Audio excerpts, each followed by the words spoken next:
Assalamualaikum warahmatullahi wabarakatuh. Pada kali ini, saya akan memberikan sedikit pembahasan mengenai dasar pemrograman Python.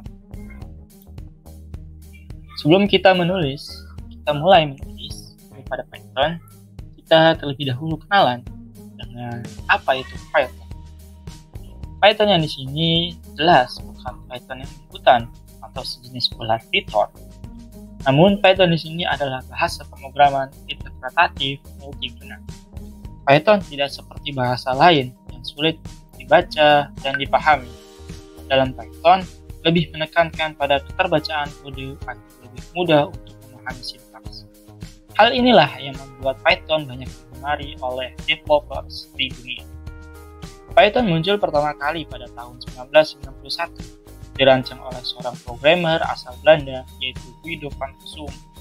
Singkat cerita, Bang Rossum ini pernah membuat bahasa pemrograman ABC, namun dia merasa ada yang kurang dalam bahasa itu.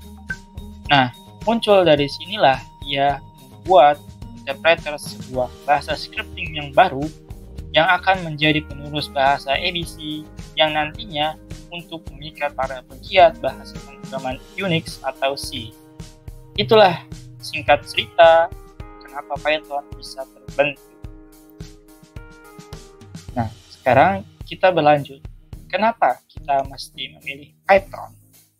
Efektivitas Python cukup terbukti dengan banyaknya jumlah pengguna bahasa pemrograman ini. Berbagai survei memasukkan Python dalam top 3 sebagai bahasa dengan penggunaan terbanyak, bersaing dengan Java dan PHP yang telah rilis sebelumnya. Python dapat digunakan dalam mengakomodasi berbagai gaya pemrograman termasuk struktural, prosedural, berorientasi objek, maupun fungsional. Python juga dapat berjalan pada berbagai sistem operasi yang tersedia saat ini.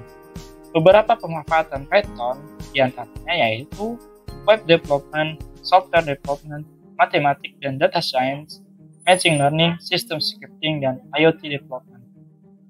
Banyak bukan yang dapat kita buat dengan bahasa ini. Jadi, kita tidak usah berlama-lama lagi untuk masuk ke contoh penggunaan Python.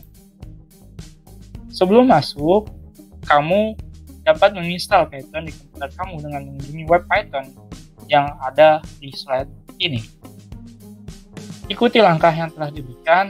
Setelah selesai, mari kita lihat ke topik lebih mendalam mengenai Python.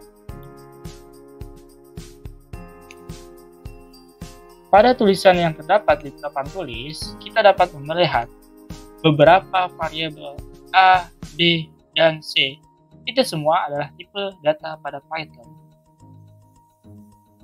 Terdapat tipe data bawaan yang terdapat di Python 3 yaitu number, string, boolean, list, tuple, dictionary, slicing, dan set. Nah, untuk contoh penggunaan lebih lanjut, kamu dapat melihat di dokumentasi yang telah disediakan di web Python. Nah, di papan tulis yang terdapat di situ, kita dapat melihat ada 3 variabel yang berbeda. Ada variabel A, B, C. Variabel tersebut diisi oleh suatu data. Nah, maka dari itu, untuk mengetahui data yang tersimpan pada variabel tersebut, kita menulis kode pada Python sebagaimana berikut. Tulislah variabel terlebih dahulu, lalu untuk melihat isi dari variabel tersebut, kita tulis kode print sebagaimana yang tertera pada papan tulis. Setelah kamu mengetik kode tersebut, lalu jalankan kode dan samakan hasilnya dengan papan tulis. Sudah? Mudah bukan?